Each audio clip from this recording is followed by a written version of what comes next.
Cet homme sans histoire avait disparu, envolé des humains, rayé de toute liste, de tout répertoire.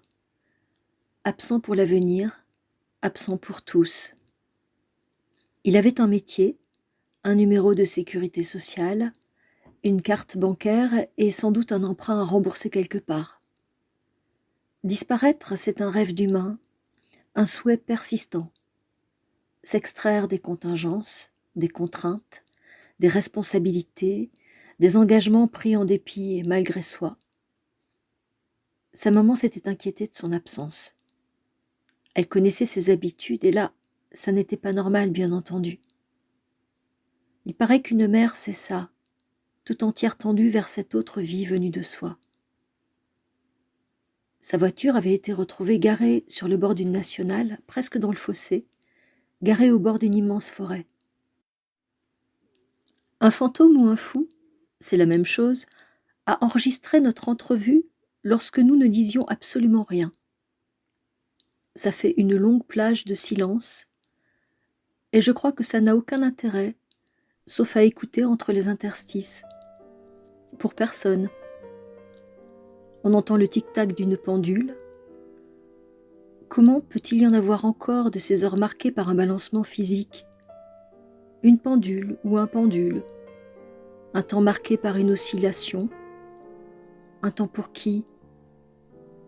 Pour la pierre qui est là depuis toujours et qui attend d'être usée, patiemment. Mais ça ne paraît pas fondamental de faire un sable de soi. Oublie ton nom, chasse ton chien, oublie d'où tu viens, choisis ton camp et trahis-le, méprise ton âme, ton corps et tout ton être, salis, crache, vomis et renie ce que tu fus, surtout oublie ton nom. Ce jour était un jour comme un autre. Les heures filaient droit ou en boucle, avec des volutes ou comme des bûches pesantes.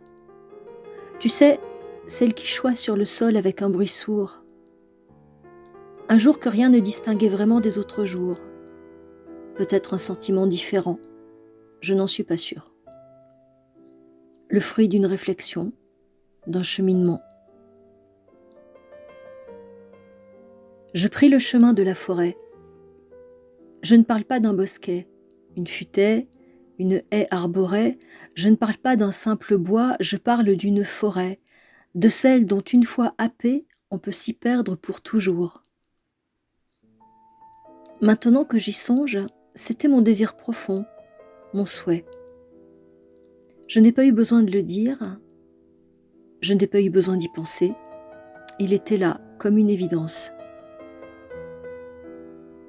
J'empruntais tout d'abord ces chemins forestiers, ceux qui sont tracés nets.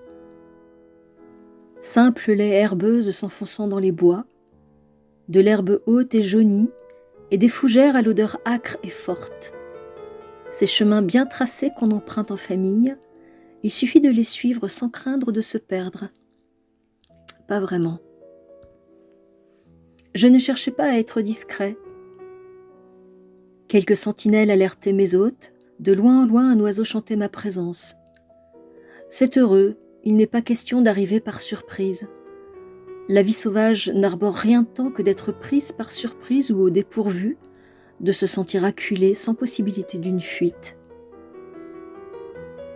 En venant là, je chantonnais ta chanson. C'était un reste de toi. C'était un reste de nous. Il y a des airs comme ça qui, l'air de rien, portent tout en amour. Pour l'heure, j'avais donc encore en tête et aux lèvres ce chant de nous. Je devrais mettre aux orties, aux buissons, dans les fourrés ces amoureuses pensées, nouer aux branches nos serments caducs.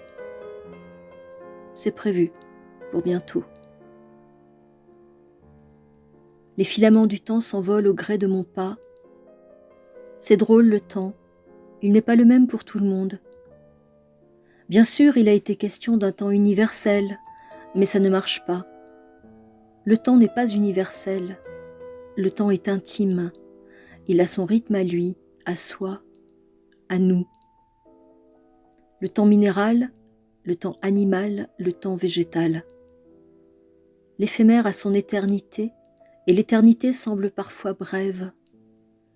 Bref, le temps n'a pas d'idée. Ce bateau à la dérive allant sur l'eau Caïnca m'a happé. Je flotte, je dérive sans la moindre maîtrise de ma destinée. Je veux oublier le sang qui s'altère à l'air libre et devient noir. Il y a, sous les frondaisons, de part en part, un rire enfantin. Il se répercute ici, là-bas, au loin. Ce fut le mien, il y a longtemps. Il résonne de mon passé et vient me dire. Je l'écoute un temps. Je tends l'oreille parce que c'est confus ou chuchoté. Moi, enfant, s'affole de ce que je vais faire. Il faut, une fois encore, le rassurer. Quel plaisir y aura-t-il ?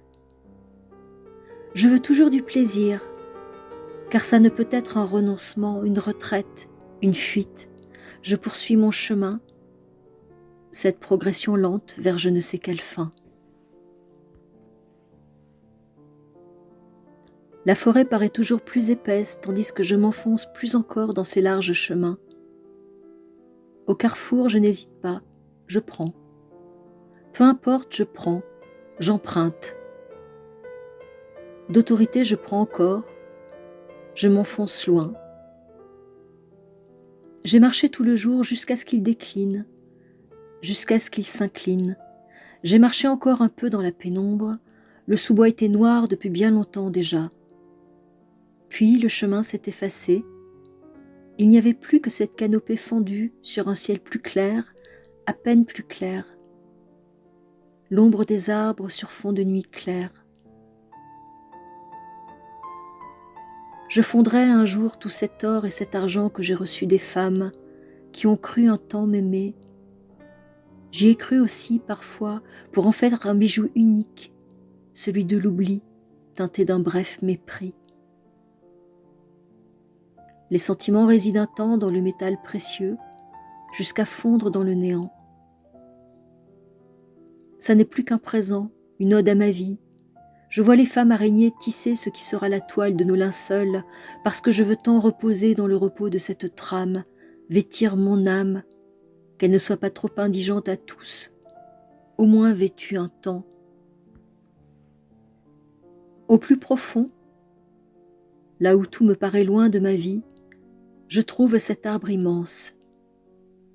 Il est monté haut, et ses branches partent puissantes et robustes vers tous les horizons. Son feuillage, c'est un chêne. Un peu plus loin, j'aperçois un bouleau et un buisson de houx, un noisetier, je sens un aulne. Je m'assois et me colle confortablement contre ce tronc. Il n'y a pas l'angoisse atroce de disparaître. Je n'ai jamais tant vu le bleu, si beau, si pur de mes artères, le bleu de mes artères dans lequel s'insinue la racine pionnière. Ce qui fait que je sois étrange, fait de moi un étranger. Tu me regardes, tu me trouves étrange, je suis ton étranger. Je crois que ma chambre est froide. Elle est froide de tous ces passages en vain, ces joyeux amoureux qui croyaient un temps égayer l'espace. J'en étais, j'en suis pour toujours de cette agitation absurde. Tout ce qui me retient à toi s'estompe, s'efface. Je suis seule, et pourtant je sens ton souffle sur mon cou, ton haleine chaude a un parfum étrange. Tout ce qui me retient à vous, ce sont des fils sur mon chemin, des toiles d'araignée tissées au petit matin. Cet enfer vaut bien tous les ciels, avec ses éthers et sans fin cette terre. Tout ça est mieux qu'un ciel sans fin, où finalement on se perd. J'ai peur. Que suis-je en train de faire ? Je suis fou. Ne me secouez pas, j'ai quitté l'enveloppe. Les oiseaux ont oublié que je suis là. Suis-je encore là? J'en écoute un d'oiseau, monotone, répétitif, sans relief. Puis un autre plus loin qui s'évertue à faire ses gammes, un cri lancinant, obstiné, permanent. Les moustiques viennent s'abreuver, qu'ils profitent de mon sang, un tapis de toile d'araignée, tout un monde invisible avant. Tapis de mousse, un être vivant qui palpite, une masse, un corps, une étreinte. Des moucherons en vol stationnaires qui attendent je ne sais quoi. 3 chevreuils ont surgi d'un pas lent, museau au vent.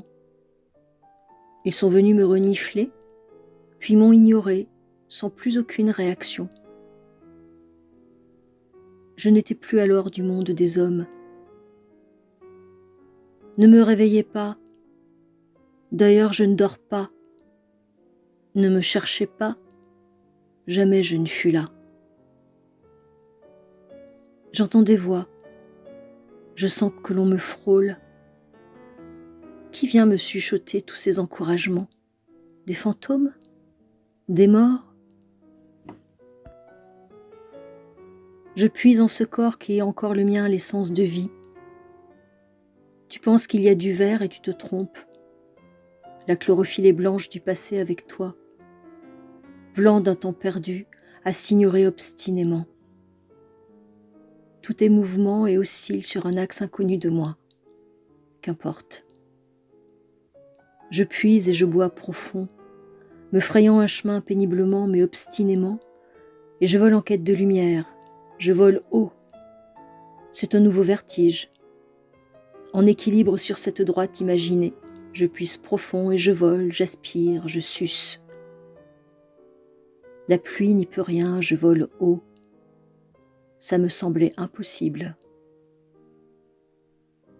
C'était la permanence, l'existence résiduelle de l'homme ventru, réminiscence d'un souvenir qui lutte encore un peu, qui tente de résister. C'est comme s'étirer et prendre une profonde inspiration avant de s'élancer. Longue hésitation, lutte, pause, inspire et s'élance, jusqu'à ce que l'âme n'en puisse plus. Je n'en puis plus. Inspire, droit et libre, l'air franc, qui ne blesse rien tant que l'inerte. Tu te heurtes à cette nouvelle idée, ce nouveau rêve. Je n'ai plus moi. Un rêve n'appartient pas. Je ne me voyais pas végétal, étrangement. Je puise le minéral, le substrat. Je veux en finir avec cette biologie animale. Je pense à toi et toi qui êtes déjà partis, il y a longtemps déjà. Je songe au tumulte, à l'agitation distante, la rumeur lointaine et grossissante, si loin. Parfois l'espace est aboli. Tout est en une place sans distinction, et les lieux s'enchevêtrent, se superposent, les gens s'empilent, se confondent, les murs se coupent, les conversations font un chant. Ça n'a plus de sens, mais c'est beau de l'ironie de notre destinée, beauté de la canopée. Souffle de l'univers, Dieu des origines, sois miséricordieux. Tes yeux sont noirs de leur noir dessein, noirs d'une nuit sans fin. Je sens la masse ligneuse, le trait d'union géant, un colosse de bois puissant, aérien. J'ai chaud, je sue, j'étouffe. Un cœur géant qui bat. Mes poumons se couvrent de cette matière blanche, se tapissent de cette floraison, s'étouffent, radicelles, rhizomes, racines pionnières. Un cœur géant qui bat et la sève qui circule. La racine s'insinue dans les orifices, dans les pores, dans la peau. Les mains touchent le sol, les doigts pénètrent l'humus, les feuilles, les bois. Je vois certains arbres étouffés, mis à mort, par un lierre entre autres, un lierre épais qui semble velu, avec ses milliers de bras comme des poils, qui agrippent et sucent. Les charançons et les bousiers fouissent le sol, qui bruissent et grouillent de vers et de vermine, qui réduisent en copeaux et morceaux. Je crois ne plus entendre que ça. Masse grouillante, ingurgitant, régurgitant, déféquant. Par endroits le sol est gratté, le sol à fleurs. Je sens le vent dans les branches, la lumière sur mes feuilles. Mes racines puisent dans la masse sombre et riche et minérale pour désaltérer. Je suis l'arbuste au pied, rejet spontané du principal. Je suis l'arbre penché à des kilomètres d'ici. Nous sommes là, masse vivante, masse vibrante. Je ne vois plus rien. Je ressens et vis le monde. Ne me regrettez pas, je n'ai jamais existé. Les racines se mêlent et s'enchevêtrent. Les essences s'en mêlent, se confondent avec les fougères, ces arbres ancêtres, ces survivants, ces fossiles. Regarde qui marche à tes côtés. Ils sont falots comme un sommeil. Mon idée de la beauté est toujours la même. Tout est soudainement incendié dans la lumière et se digère.